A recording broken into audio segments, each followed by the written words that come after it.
আজকের খুতবার বিষয়বস্তু হচ্ছে কুরবানির মাসআলা মাসাইল এবং 7 ভাগা কুরবানি দেওয়ার বিধিবিধান। এই বিষয় নিয়ে আলোচনা করব ইনশাআল্লাহ তাআলা। এই বিষয়ের উপরে বেশ কিছু হাদিস সংগ্রহ করেছি, যেমন তিরমিজি বর্ণিত হাদিস 12-16 নম্বর হাদিস, তিরমিজি বর্ণিত হাদিস 1963 নম্বর হাদিস, তিরমিজি বর্ণিত মুসলিম বর্ণিত হাদিস 1977 নম্বর হাদিস, বুখারী বর্ণিত 369 নম্বর হাদিস, ইবনে মাজার হাদিস নাম্বার হচ্ছে 25-24 নম্বর হাদিস, আবু দাউদের হাদিস নাম্বার হচ্ছে 28-2 নম্বর হাদিস। এইভাবে বেশ কিছু হাদিস আপনাদের সামনে আমি তুলে ধরব ইনশাআল্লাহ তাআলা। আমি আপনাদের সামনে সূরাতুল হজ্জের 37 নম্বর আয়াত আমি তেলাওয়াত করেছি। এর পাশাপাশি আরও আয়াত আছে, সূরা কাউসারের 2 নম্বর আয়াত, সূরা আনআমের 162 এবং 63 নম্বর আয়াত। এগুলোকে কেন্দ্র করে আজকের এই সংক্ষিপ্ত খুতবা সমাপ্ত করব ইনশাআল্লাহ তাআলা। চলে যাই আমার বিষয়ের দিকে। কুরবানি একটি সর্বোত্তম ইবাদত, যেটি রাসূলুল্লাহ সাল্লাল্লাহু আলাইহি ওয়াসাল্লাম এর গুরুত্ব দিয়েছেন, এবং এই কুরবানিকে কেন্দ্র করে আমরা আমাদের প্রস্তুতি গ্রহণ করতেছি। সামনে যেহেতু কুরবানি আসছে, এখন থেকেই মানুষ কুরবানি ক্রয় করার প্রস্তুতি নিয়েছেন, এবং ভাগা কুরবানি চলবে কি চলবে না এই বিষয়ের উপরে বেশ কিছু অংশ নিয়ে আলোচনা করব ইনশাআল্লাহ তাআলা। আপনারা জানেন যে আল্লাহ তাআলার নিকট জাহিলি যুগে তারা করত কি, তারাও কুরবানি দিত, কিন্তু তারা কুরবানি গোশত এই মূর্তির সামনে রেখে আসত এবং রক্তগুলি দিয়ে মূর্তিকে রঞ্জিত করত। তো সাহাবারা বললেন, ফাকালা আসহাবু রাসূলিল্লাহি সাল্লাল্লাহু আলাইহি ওয়াসাল্লাম, রাসূলুল্লাহ সাল্লাল্লাহু আলাইহি ওয়াসাল্লামের সাহাবারা বললেন যে নাহানু আহাক্কু আন নানজাহা, আমরাই তো বেশি হকদার, আমরা কি করব, কুরবানি করব আল্লাহর রাস্তে, এবং আমরা কি করব, কাবাতে রক্ত ইত্যাদি আমরা মাখাবো। ফাআনজালাল্লাহু সুবহানাহু ওয়া তাআলা, আল্লাহ তাআলা সূরা হজ্জের 37 নম্বর আয়াত আল্লাহ তাআলা নাজিল করে দিলেন। তিনি এই কথাটিকে প্রত্যাখ্যান করলেন যে তারা কুরবানির রক্ত এবং কুরবানির গোশত তারা মূর্তির নামে উৎসর্গ করত। আল্লাহ তাআলা বলছেন যে লা ইয়ানালাল্লাহু লুহুমুহা ওয়ালা দিমাউহা ওয়ালাকিন ইয়ানালুহু তাকওয়া মিনকুম।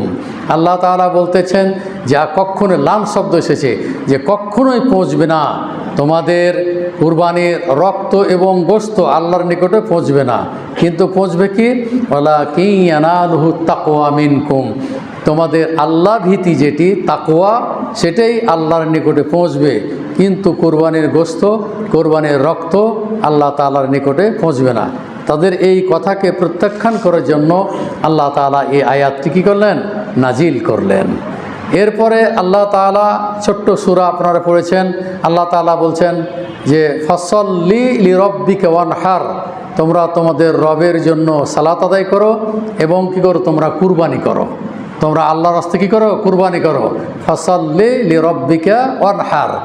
এরপরে সূরা আনআমের 162 এবং 63 নম্বরে আল্লাহ তাআলা বলছেন কুল ইন্না সলাতি ওয়া নুসুকি ওয়া মাহইয়ায়া ওয়া মামাতি লিল্লাহি রাব্বিল আলামিন লা শারীকা লাহু ওয়া বিযালিকা উমিরতু ওয়া আনা আউয়ালুল মুসলিমিন।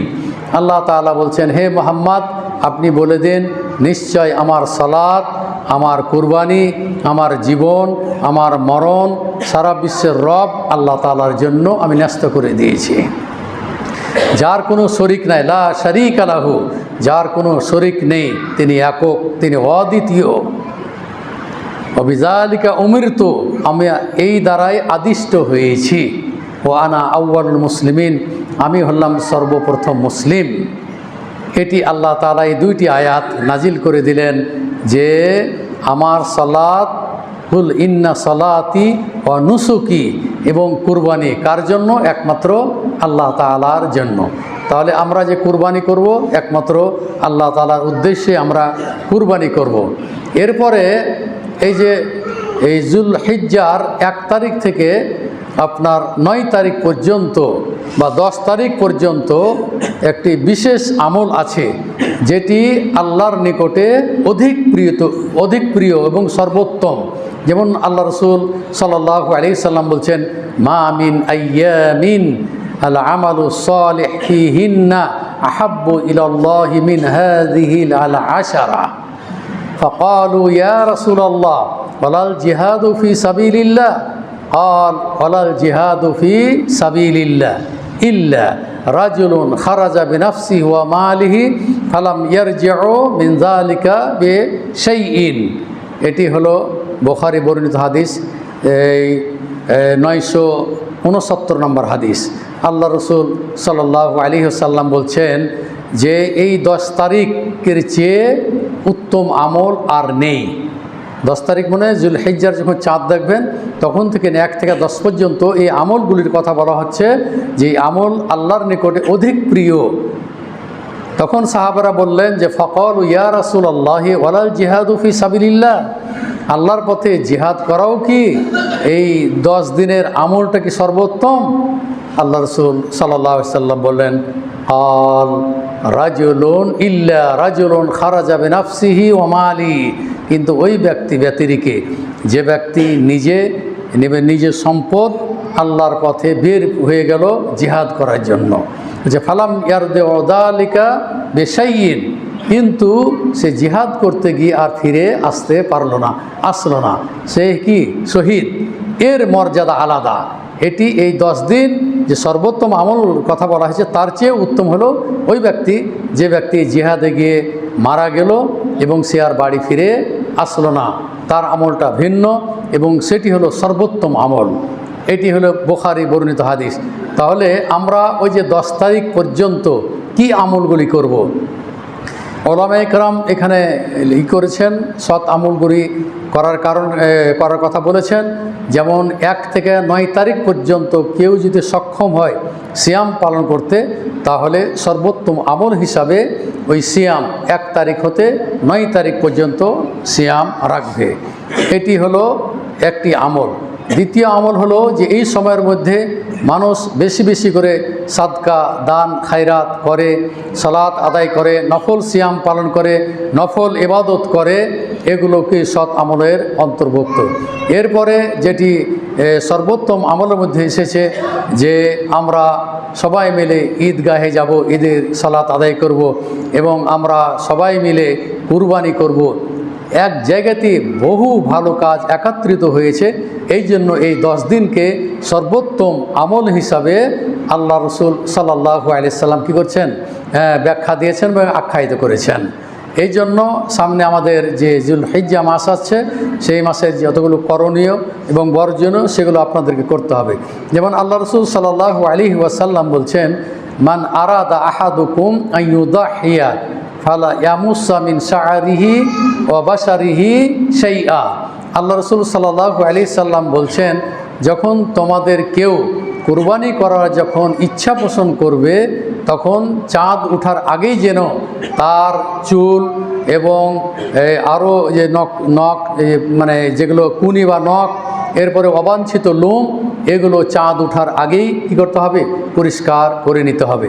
যারা কুরবানি দিবে তাদের জন্য এই হুকুমটি প্রযোজ্য। যারা কুরবানি দেবে তাদের জন্য হুকুম প্রযোজ্য যে তারা ওই চাঁদ ওঠার পরে তারা চুল কাটবে না, তারপরে নখ কাটবে না, অবাঞ্ছিত চুল যেগুলো সেগুলো পরিষ্কার করবে না, সেগুলো আগেই করে নেবে। এরপরে ওই হাদিসই এসেছে যে 1977 নম্বর হাদিস মুসলিমের, যে মান রা হেলালা জিলহিজ্জা, যখন জিলহিজ্জার যখন চাঁদ দেখবে, ফালা ইয়াখুয মিন শাআরিহি ওয়া মিন আজফারিহি শাইআ, তখন যেন সে চুল কাটা থেকে যেন বিরত থাকে, নখ কাটা থেকে যেন কি থাকে, বিরত থাকে। তো এইভাবে আল্লাহ রসুল সাল্লাল্লাহু আলাইহি সাল্লাম যারা কুরবানি করবেন তাদের জন্য এই হুকুমটি প্রযোজ্য। অনেকেই বলেন যে যারা কুরবানি দিতে অক্ষম তারাও যদি নিয়াত করে এটা করে তাহলে তারাও নেকি পাবে, এর সপক্ষে কোনো দলিল নেই। এর সপক্ষে কোনো দলিল নেই। দলিল হচ্ছে যারা কুরবানি করার ইচ্ছা করবে, যারা কুরবানি দিবে, হ্যাঁ, তারা চুল নখ কাটা থেকে কী করবে, বিরত থাকবে।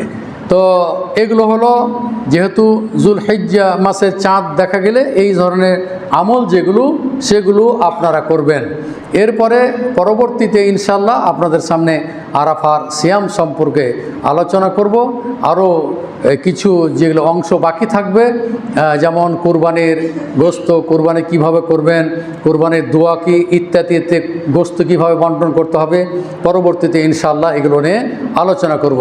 আজকের এই বিশেষ আলোচনা সেটি হলো যে কুরবানি একটি গুরুত্বপূর্ণ সুন্নাত।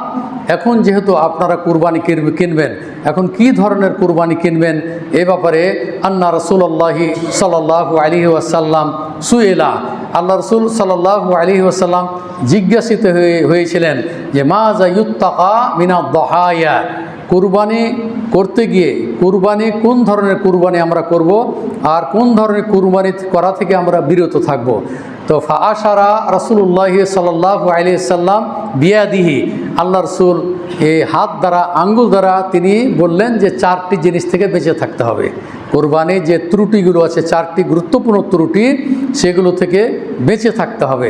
যেমন রাসূলুল্লাহ সাল্লাল্লাহু আলাইহি ওয়াসাল্লাম বলছেন আল আরজাও আল বাইয়িনু জালউহা, স্পষ্ট খোঁড়া ন্যাংড়া, হ্যাঁ, এগুলোর কুরবানি চলবে না। যদি একাটু যে ন্যাংড়া হয় তাহলে কোনো অসুবিধা নেই, কিন্তু স্পষ্ট ন্যাংড়া, হ্যাঁ, সেটা কিন্তু চলবে না। এভাবে ভাষাটা এইভাবে এসেছে যে আল আরজাও আল বাইয়িনু জালউহা, বলছে ওই পশু, যেই পশু যে একবার স্পষ্ট ন্যাংড়া বোঝা যাচ্ছে সেই পশুর কোরবানি চলবে না।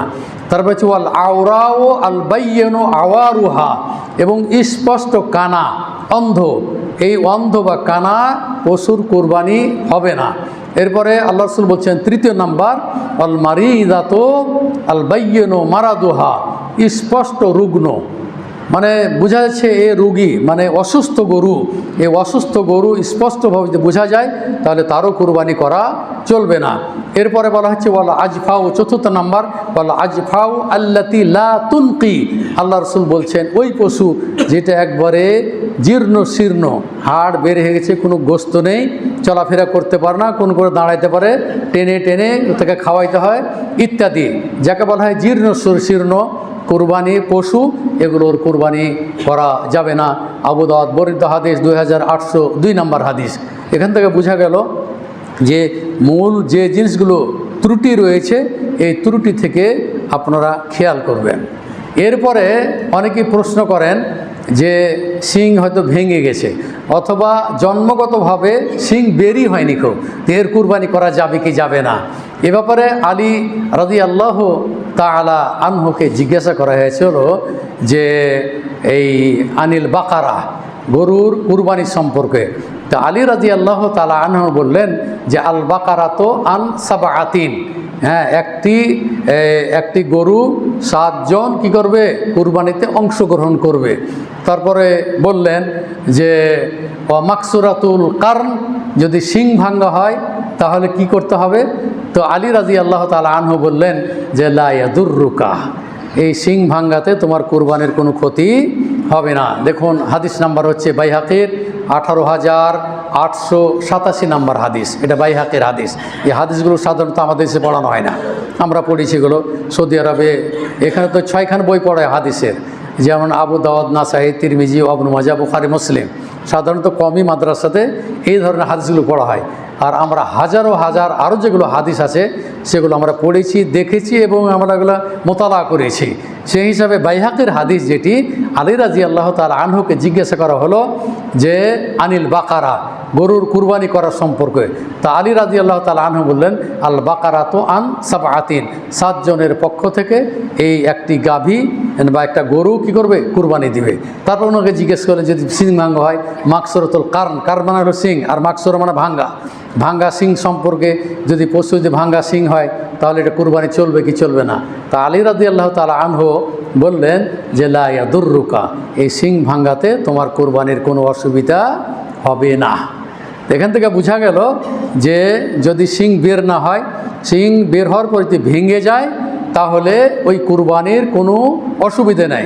সেটা জন্মগতভাবে বের হয়নি, এটা আলাদা বের হয়েছে, কিন্তু ভাঙ্গা সিংয়ের কথা হয়েছে যদি ভেঙে যায় তাহলে এটার কুরবানি হয়ে যাবে। বলছে লা ইয়াদুররুকা, বলছে এই সিং ভাঙ্গাতে তোমার কোনো ক্ষতি করবে না।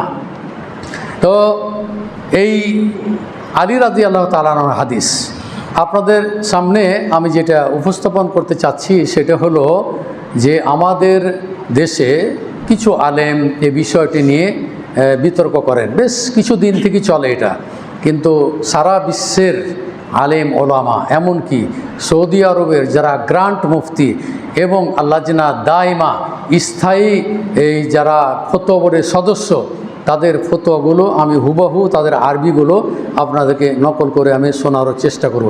তার আগে আমাকে যেতে হবে দলিলে।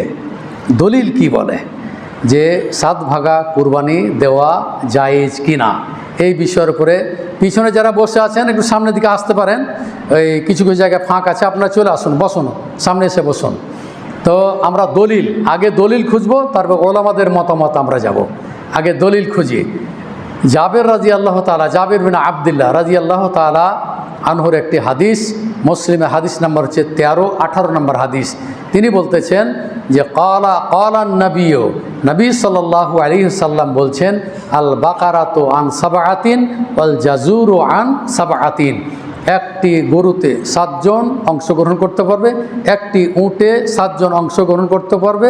এরপরে অন্য একটা আছে ওয়াল ফিল বাইরে আশারাতুন, উটে 10 জন অংশগ্রহণ করতে পারবে, কিন্তু গরুতে 7 জনের অতিরিক্ত নয়, 7 জনের কমও নয়।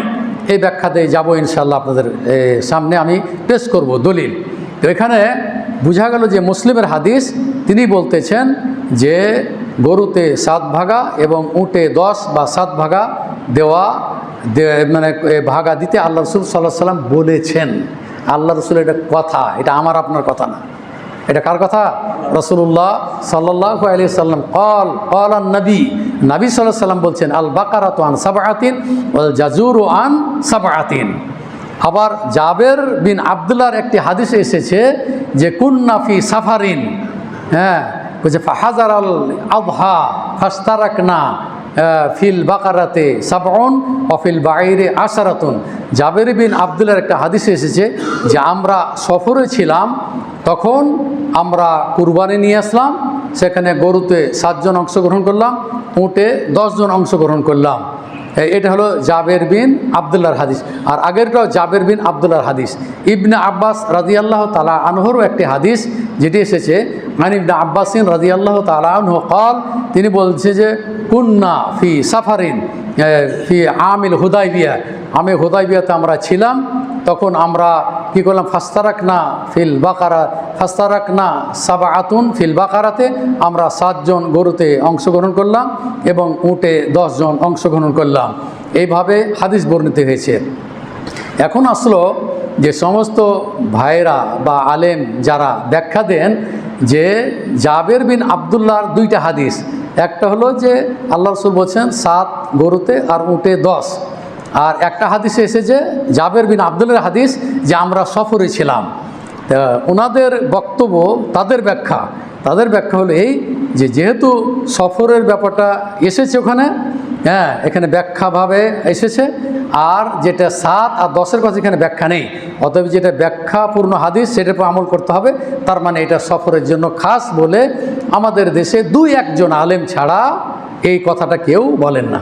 অথচ যারা মুহাদ্দিসিন কেরাম, যারা আবু দাউদ, নাসাই, তিরমিজি, ইবনে মাজাহ, আবু দাউদ, এই ধরনের যারা এই মুহাদ্দিস, তারা কিন্তু অধ্যায় রচনা করেছেন যে আল বাকারাতু আন সাবআতিন, অথবা ফিল ইশতিরাক ফিল আদাহি, কুরবানিতে শরিক হওয়া সম্পর্কে। সেখানে কিন্তু কোনো মুসাফিরের কথা বলা হয় না, কোনো মুকিমেরও কথা বলা হয় না। মুসাফিরও যেমন 7 জন দিতে পারে, মুকিম অবস্থাতেও 7 জন দিতে পারে। এই ব্যাপারে আপনাদের সামনে আরও হাদিসগুলো আমি তুলে ধরবো। এখানে উনি এইভাবেই ব্যাখ্যাটা দিয়েছেন, সেই ব্যাখ্যাটা কেউ গ্রহণ করেন নাই। ব্যাখ্যা হচ্ছে এই ছাড়াও আরও যেগুলো হাদিস এসেছে, যেগুলো সফরের সাথে কোনো সম্পৃক্ততা নেই। কারণ এখানে উনি ব্যাখ্যা দিয়ে বলেছেন যে যেহেতু এটা হাদিস, এই ব্যাখ্যা সম্বলিত হাদিস, এটাই গ্রহণ করতে হবে, এটা সফরের জন্য খাস, এইভাবে ব্যাখ্যা দেন। কিন্তু আমি যে হাদিসগুলো আরও পেশ করবো আপনাদের সামনে, সেখানে কিন্তু ওই রাবি নাই, ওই বর্ণ সাহাবিরা নাই। আমি যেমন হাদিস বর্ণনা করলাম আলীর হাদিস রাদিয়াল্লাহু তাআলা আনহু। এরপরে আব্দুল্লাহ ইবনে মাসউদের হাদিস বলতেছি, তিনি বলতেছেন আন আব্দুল্লাহ ইবনে মাসউদিন ক্বাল ক্বালা নবী সাল্লাল্লাহু আলাইহি ওয়াসাল্লাম আল বাকারাতু আন সাবআতিন ওয়াল জাজুরু আন সাবআতিন। আব্দুল্লাহ ইবনে মাসউদ রাদিয়াল্লাহু তাআলা আনহু বলছেন যে রাসূলুল্লাহ সাল্লাল্লাহু আলাইহি ওয়াসাল্লাম বলেছেন যে গরুতে 7 ভাগা এবং উটে 10 ভাগা, এটা আল্লাহ রসুল সাল্লাল্লাহু আলাইহি সাল্লাম বলেছেন। এটা কে বলছেন? আব্দুল্লাহ ইবনে মাসউদ। রেফারেন্স কি? রেফারেন্স হচ্ছে যে এটা হলো আল জামিউ সাগীর, সাহিহ আল জামিউ সাগীর, বিশাল আকৃতির একটা হাদিসের বই। সেই হাদিসে 2890 নম্বর হাদিস, 28,2890 নম্বর হাদিস, 28,2890 নম্বর হাদিস। তিনি বলতেছেন এটা কার হাদিস? আব্দুল্লাহ ইবনে মাসউদের হাদিস। এবং আরেকটি হাদিস যেটা হলো যে আনাস রাদিয়াল্লাহু তাআলা আনহুর হাদিস। তিনি সাহাবী, বিশিষ্ট সাহাবী, আল্লাহর রাসূলের সাথে তিনি কি করেছেন? সর্বদাই সমকাটের তার খেদমত করেছেন। তিনি বলতেছেন যে ক্বালা নবী সাল্লাল্লাহু আলাইহি ওয়াসাল্লাম, নবী করিম সাল্লাল্লাহু আলাইহি ওয়াসাল্লাম বলেছেন যে আল বাকারাতু আন সাবআতিন ওয়াল জাজুরু আন সাবআতিন। গরু হলো 7 জনের পক্ষ থেকে আর উট হলো 10 জনের পক্ষ থেকে। এটাও আল জামিউ সাগীরের 30-31 সৈন্য নাকি 30 সৈন্য 1 নম্বর হাদিস। এটি দেখুন সাহিহুল জামিয়া সাগীর। তো এইভাবে আরও অনেকগুলো আসার এসেছে, যেমন ইবনে উমারকে সাহাবী তাবি যারা সাহাবীর সাথে সাক্ষাৎ করেছেন তিনি বলতেছেন সাআলতু ইবনে উমার, আমি ইবনে উমারকে জিজ্ঞেস করলাম আনিল বাকারা, গরু এই শরীক আনা কুরবানি সম্পর্কে। তো তিনি বললেন যে এই একটি গরুতে 7 জন যে দিবা, এর কি 7টি জান রয়েছে? তার মানে ওনার দৃষ্টিটা নাকচ করছেন। তারপরে তখন বলছেন যে সামিতু আসহাবা রাসূলিল্লাহি সাল্লাল্লাহু আলাইহি সাল্লাম, আমি রাসূলুল্লাহ সাল্লাল্লাহু আলাইহি সাল্লামের সাহাবীদের নিকট হতে আমরা শুনেছি যে আল্লাহ রসুল সাল্লাল্লাহু আলাইহি ওয়াসাল্লাম বলছেন, তিনি বলছেন যে সান্না রাসূলুল্লাহ সাল্লাল্লাহু আলাইহি সাল্লাম আল জাজুরা ওয়াল বাকার আন সাবআতিন। সাহাবারা বলতেছেন যে আল্লাহ রসুল সাল্লাল্লাহু আলাইহি সাল্লাম এটা সুন্নাত জারি করে গিয়েছেন, একটি গরু 7 জনের পক্ষ হতে, একটি উট 10 জনের পক্ষ হতে। এটা দেখুন মুসনাদ আহমেদের 22,380 নম্বর হাদিস। আমি এই জন্য হাদিসের রেফারেন্সগুলো দিচ্ছি যে আজকের এই বক্তব্যটা অনেকে দেখবে, যেহেতু এই বিষয়ের উপর অনেকে দেখবে। এই যে রেফারেন্স যেগুলো আমাদের দেশে হাদিসগুলো পড়ানো হয় না, সেই হাদিসগুলো রেফারেন্সও আমি মুখস্থ করে এসে হাদিস নাম্বার সহ, যাতে করে তারা দেখবে এবং কোনো প্রতিবাদ থাকলে আমার কাছে তারা কি লিখে পাঠাবে। তো এখান থেকে বোঝা গেল যে মুকিম মুসাফির উভয় ক্ষেত্রে একটি গরুতে 7 জন অংশগ্রহণ করতে পারবে এবং উটে 10 জন ব্যক্তি গ্রহণ করতে হবে। 7 জনও পারবে উটে, কিন্তু গরুতে পারবে না, এর বেশি পারবে না। এখন আমার বক্তব্য হলো যে শুধু আমরা নয়, বড় বড় আইম্মারাও এই সমস্ত হাদিসের আলোকে শায়েখ বিন বাজ রাহিমাহুল্লাহ তাআলা আনহু বলছেন, আচ্ছা আমরা তো প্রশ্ন করেছেন, ফতোয়া নাম্বার হচ্ছে 87-90 নম্বর হাদিস, এই মজমুআ ফতোয়া সেই লাজনা দাইমার। আর শায়েখ বিন বাজের মজমুআ ফতোয়া নাম্বার হচ্ছে তার 28 খণ্ডের এই 244 নম্বর এই পৃষ্ঠা আর কি। তো সেখানে উল্লেখ করেছেন যে ইউজুজিউ আনির রাজুল ইউজুজিউ আন সাবআতিন, বলছে 7 জনের পক্ষ হতে কী করা হবে? একটি গরু কুরবানি দেওয়া জায়েজ। বলছে ওয়া আন্না সাবআ কুল্লি মিনহুমা, বলছে যে এই একটি ভাগা ইউজজিউ আনিল ওয়াহিদ ওয়া আন আহলি বাইতিহি, একটি ভাগা তার পক্ষ থেকে এবং তার পরিবারের পক্ষ থেকে হয়ে যাবে। দেখুন শায়েখ বিন বাজ এবং আল্লাহ জিনা দায়মারও এই কথায় তারাও বলতেছেন যে আন্না কুল্লাম মিনহুমা, তাদের প্রত্যেকেই বলছে আন্না সাবআ কুল্লি মিনহুমা, এই যে একটি অংশ 7 ভাগের 1 ভাগ যেটি বলা হচ্ছে যে ইউজিউ আনিল ওয়াহিদ ওয়া আন আহলি বাইতিহি, তার পক্ষ হতে এবং তার পরিবারের পক্ষ হতে কি এটা হয়ে যাবে। তো এটা কার ফতোয়া? সৌদি আরবের গ্র্যান্ড মুফতি শায়েখ বিন বাজ রাহিমাহুল্লাহর ফতোয়া এবং সেখানকার স্থায়ী কমিটির সদস্য তাদের এটি ফতোয়া। ফতোয়া নাম্বার আপনাদেরকে বললাম 87-90 নম্বর এইটা ফতোয়া। এই ফতোয়া জিজ্ঞেস করলো, তার উত্তরের আলোকে আমি যে আরবিটা বললাম হুবহু এই আরবিতেই তারা উত্তরটা দিয়েছে। তো এইভাবে আরও আমাদের দক্ষিণ এশিয়ার আলেমেরা যারা বড় বড় আলেম ভারতের এবং আমাদের দেশেরও অধিকাংশ আলেম তারা কিন্তু এই ফতোয়ার সপক্ষে এবং এই ফতোয়া কী করছেন দিয়েছেন। এখন প্রশ্ন হলো এখানে যে আমাদের দেশে একটা জিনিস মানে চালু আছে, সেটি হলো যে একটি গরু কেউ 2 জনে দিচ্ছে, একটি গরু কেউ 3 জনে দিচ্ছে, একটি গরু কেউ 4 জনে দিচ্ছে, একটি গরু 5 জন 6 জন এইভাবে দিচ্ছে। তো এইভাবে শরীয়তের বিধান কি? এইভাবে করা যাবে কি যাবে না? আপনাদেরকে বলেছি যে আল বাকারা তো আন সাবাতিন, গরু 7 জনের পক্ষ হতে হবে।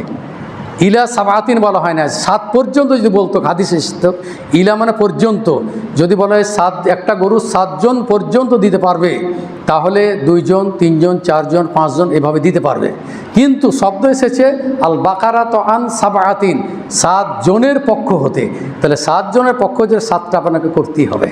এখন প্রশ্ন হলো, যদি আপনারা 2 জন দেন যে একটা গরু আমরা 2 জনে দেবো, তাহলে একাধিক কুরবানি করা কি আছে? জায়েজ আছে। তো একাধিক কুরবানি করা জায়েজ থাকলে একজন নেবেন 3 ভাগা, একজন নেবেন 4 ভাগা, এবার 7 করতে হবে। যদি 4 জন হয় তাহলে কেউ 2 নেবে, কেউ 1 করে, বা 2 করে নেবে, কেউ 1 করে। এক কথায় 7টা ভাগ যেইভাবে হোক আপনাকে করতে হবে। এটা হলো বিধান। যদি এভাবে করেন, কিন্তু দেখা যায় 3 জন একটা গরু দিয়েছে, 5 জন একটা গরু দিয়ে দিছে, এভাবে আমাদের দেশে কিন্তু চালু আছে। কিন্তু এটা আমরা শুরু থেকে এটা নাকচ করতেছি, এবং আপনাকে করতে হলে এইভাবেই কুরবানি দিতে হবে। নচেত যেটি খাসি বা কুরবানি, যেটি আপনার জন্য আপনার পরিবারের জন্য যথেষ্ট হয়ে যাবে। যেমন কানার রাজুল ও ইজাহি বিসাত আনহু আন আহলি বাইতি, বলা হচ্ছে যে একটি খাসি বা একটি বকরি ব্যক্তির পক্ষ থেকে তার পরিবারের পক্ষ থেকে যথেষ্ট হয়ে যাবে। বলা হচ্ছে যে ইউজাহি বিসাত আর রাজুল ইউজাহি বিসাত আনহু আন আহলে বাইতিহি ও আন আহলে বাইতিহি, বলা হচ্ছে তার পরিবারের লোকজনের পক্ষ থেকেও একটা খাসি, একটি বকরি, একটি ভেড়া, একটা দম্বা যথেষ্ট হয়ে যাবে। সেই পরিবারের সংখ্যা যদি 100-এরও অধিক হয় তাও যথেষ্ট হয়ে যাবে। এই হাদিসের ব্যাখ্যায় এই আল্লামা শাওকানি নাইলুল আওতারে 6 নম্বর খণ্ডের 224 নম্বর পৃষ্ঠায় তিনি উল্লেখ করেছেন এইভাবে, ওয়াল হাক্কু আন্নাহা তুজ্জি আনহু আন আহলি বাইতিহি ফায়াকুলুন ওয়া ইউতঈমুন।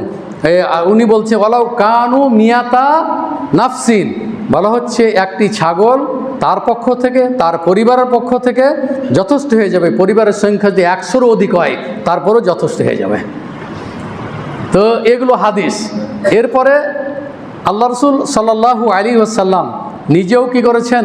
কুরবানি দিয়েছেন, খাসি দিয়েছেন এবং গরুও দিয়েছেন। যেমন বলা হচ্ছে আল বাকার তো আন নেসাইহি, আল্লাহ রসুল সাল্লাল্লাহু আলাইহি সাল্লাম গরু কি করছেন? কুরবানি দিয়েছেন কি তার স্ত্রীদের পক্ষ থেকে। তাহলে এখানে হাদিসও পাওয়া গেল।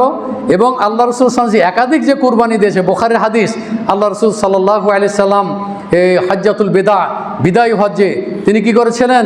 63টি উট তিনি নিজ হাতে জবাই করেছিলেন, আর 37টি উট আলী রাদিয়াল্লাহু তাআলা আনহুকে দিয়ে কি করেছেন? তিনি জবে করিয়েছিলেন। এখন প্রশ্ন হলো এই যে একাধিক কুরবানি করা জায়েজ। এখন দেখা যায় যে আমাদের সমাজে কি করে, একটি খাসি আছে, এখন ভাগা দিতে গিয়ে তখন ওই সমস্ত আলেমেরা বলে যে গোস্ত খাওয়ার লেগে ভাগা দিছে। কি বলে? যে গোস্ত খাওয়ার জন্য ভাগা দিছে। কিন্তু আসলে আদৌ কি তাই? এই গোস্ত খাওয়ার জন্য ভাগা দিছে? তাহলে একটা ভাগা ধরেন, এখন গরুর দাম তো এখন প্রচণ্ড, বলা যায় না যে কেজিতে 1000 টাকা পড়তে পারে, কিন্তু আপনি তো গোস্ত কিনে পাচ্ছেন 750 বা 800 টাকা কেজি। তো আপনি তো গোস্ত কিনে খেতে পারেন। তাহলে আপনি যে বলছেন যে গরুর গোস্ত খাওয়ার জন্য ভাগা দিচ্ছে, এই কথাবার্তা ঠিক না। কিন্তু কেউ যদি খাসি দেয়, উট দেয় বা আরও কিছু দেয় এবং তার সাথে কেউ ভাগা দেয়, সেটা নিঃসন্দেহে জায়েজ, কোনো অসুবিধা নাই। কারণ একাধিক কুরবানি করা কি শরীয়তে জায়েজ আছে। যে রাসূলুল্লাহ সাল্লাল্লাহু আলাইহি সাল্লাম একাধিক কুরবানি দিয়েছেন। অতএব কেউ যদি মনে করেন যে আমি খাসি দিব, ভাগাও দিব, আপনি দিতে পারেন, তবে খাসিটা অগ্রাধিকার পাবে। খাসিটা দিলে আপনার এখানে আর কোনো সন্দেহ নেই। অতএব চেষ্টা করবেন কুরবানি করার জন্য খাসি দেওয়া। যদি আপনার পক্ষে সম্ভব না হয় তাহলে ভাগাও আপনার এবং আপনার পরিবারের পক্ষ থেকে হয়ে যাবে ইনশাআল্লাহ তাআলা। তো কোরবানির মোটামুটি এগুলো প্রশ্ন কালকে রাত্রি থেকে আমাদের সপুরা থেকে বেশ কয়েকজন ফোন দিয়েছিলেন যে এই বিষয়টা একটু নিয়ে আলোচনা করেন। আমি এই বিষয় নিয়ে আলোচনা করবো আজকে। তো মোটামুটি মনে আপনাদেরকে পরিষ্কার, সেটি হলো সারমর্ম হলো এই যে ভাগাতে কুরবানি দেওয়া মুসাফের সফর অবস্থায় হোক আর মুকিম অবস্থায় হোক দেওয়া জায়েজ, কোনোই সন্দেহ নেই। এর সপক্ষে বহু দলিল আছে। আমি 12টা হাদিস আপনাদের সামনে পেশ করেছি। এরপরে আমি ওলামাদের যারা গ্রান্ট মুফতি তাদেরও আমি ফতোয়া নকল করে আপনাদের সামনে উপস্থাপন করার আমি চেষ্টা করেছি। এবং যেহেতু একটি সর্বোত্তম আমল, এই আমলকে আপনার গ্রহণ করার আপনি চেষ্টা করবেন। আর পরিশেষে আমি বলতে চাচ্ছি যে এই ভাগার সাথে আকিকা দেয়, এটি সম্পূর্ণ শরীয়ত বিরোধী আমল। ভাগার সাথে আকিকার কোনো সম্পর্ক নেই। আকিকা একটা ভিন্ন ইবাদত, কুরবানি একটা ভিন্ন ইবাদত। আকিকার জন্য শর্ত হচ্ছে ছেলের হলে আনিল গোলামে শাতান ও আনিল জারিয়াতে শাতুন, ছেলে হলে 2টি ছাগল আর মেয়ে হলো 1টি বকরি বা 1টি ছাগল বা ভেড়া ভেড়ি যেটা হোক না কেন। তাহলে এভাবে আসলে কুরবানির এই আকিকার বিধান। আর আকিকার বিধান হচ্ছে যে মুরতা হুন্না, এটি একটি ঋণ।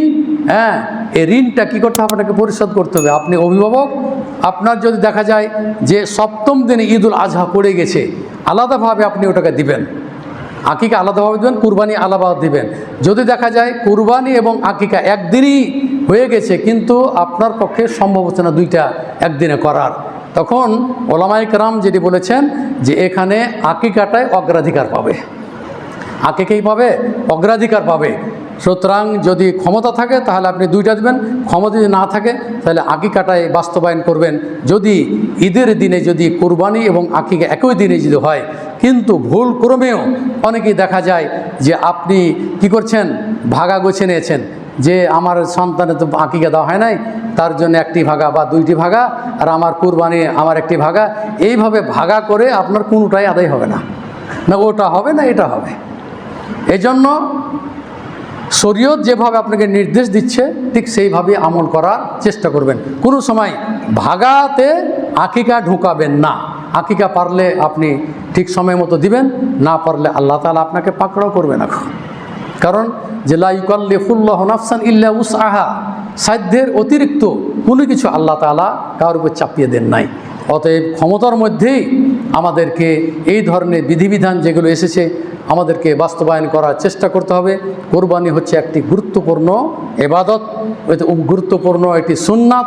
সুতরাং এই সুন্নাতকে আমরা আমাদের এই ঈদুল আজহাতে আমরা বাস্তবায়ন করব ইনশাআল্লাহ তাআলা। আল্লাহ যেন আমাদেরকে যেন তৌফিক দান করেন। পরবর্তীতে আরও কিছু আলোচনা অবশ্যই আছে, সেগুলো ইনশাআল্লাহ আপনাদের সামনে আলোচনা করব। যেহেতু কুরবানি কেনার সময়, এই জন্য কুরবানি নিয়ে আলোচনা করলাম এবং ভাগা নিয়ে যেগুলো বিতর্ক আছে সেগুলো আমি নিরসন করার চেষ্টা করলাম। আল্লাহ তাআলা যেন আমাদেরকে সহি সুন্নাহ মোতাবেক আমল করার জন্য তৌফিক দান করেন, আমিন। এবং আমাদের মাঝে অনেক ভাই উপস্থিত হয়েছেন, অসুস্থ ছিলেন। আমাদের মাননীয় এই মাদ্রাসা মসজিদের এই সভাপতি সাহেব, আল্লাহর রহমতে তার জন্য 2 জুমাতে দোয়া করছি। আজকে তাকে জুমাতে আমি দেখতে পাচ্ছি। রানীবাজার থেকে বেশ কিছু মুসল্লি এখানে এসেছেন, আমিও খুবই খুশি হয়েছি। আপনাদের জন্য সকলের জন্য দোয়া করতেছি যে আমাদের মাননীয় সভাপতি সাহেব উপস্থিত হয়েছেন, তার জন্য খাস করে দোয়া করতেছি।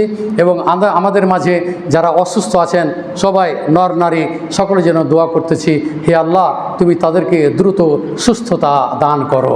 হে মহান রব্বুল আলামিন, যারা বিছানায় শায়িত আছে আল্লাহ তুমি তাদেরকে দ্রুত সুস্থতা দান করো। এইভাবে দোয়া করব। লা বাসা তাহুরুন ইনশা আল্লাহ তাআলা আযহিবিল বাস রব্বান নাস ওয়াসফি আনতা শাফি লা শিফা ইল্লা শিফাউকা শিফা আল্লাহ ইগাদিরু সাকামা। এবং আমাদের অনেক আত্মীয় স্বজন যারা মৃত্যুবরণ করেছেন, সারা বিশ্বের মুসলিম যারা শহীদ হয়েছেন, সকলের জন্য দোয়া করতেছি। হে মহান রব্বুল আলামিন, তুমি তাদেরকে কবর আযাব থেকে রক্ষা করো। আল্লাহ তুমি তাদেরকে জাহান্নাম থেকে রক্ষা করো। আল্লাহ তুমি তাদেরকে জান্নাতুল ফেরদাউস নসিব করো। আমরাও মুমিন হয়ে যদি মৃত্যুবরণ করতে পারি, আল্লাহ তুমি আমাদেরকে সেই তৌফিক দান করো। আমিন। ওয়া আখির দাওয়ানা আলহামদুলিল্লাহি রাব্বিল আলামিন। আজকে তাফসির আছে, বাদ মাগরিব এখানে আসবেন, আমি উপস্থিত হব, মাগরিবের সালাত আদায় করব, তারপর নিয়মিত আমাদের তাফসির হবে। আল্লাহ যদি আমাদেরকে তৌফিক দান করেন, আপনারা আমন্ত্রিত। প্রশ্নোত্তর উত্তর হবে এখানে। যদি কিছু অজানা জিনিস থাকে আপনারা প্রশ্ন করবেন, ইনশাআল্লাহ আমি সেগুলো যথাসাধ্য এই জবাব দেওয়ার চেষ্টা করব। রব্বানা আতিনা ফিদ দুনিয়া হাসানা ওয়া ফিল আখিরাতি হাসানা ওয়া কিনা আযাবান নার। রব্বানা তাকাব্বাল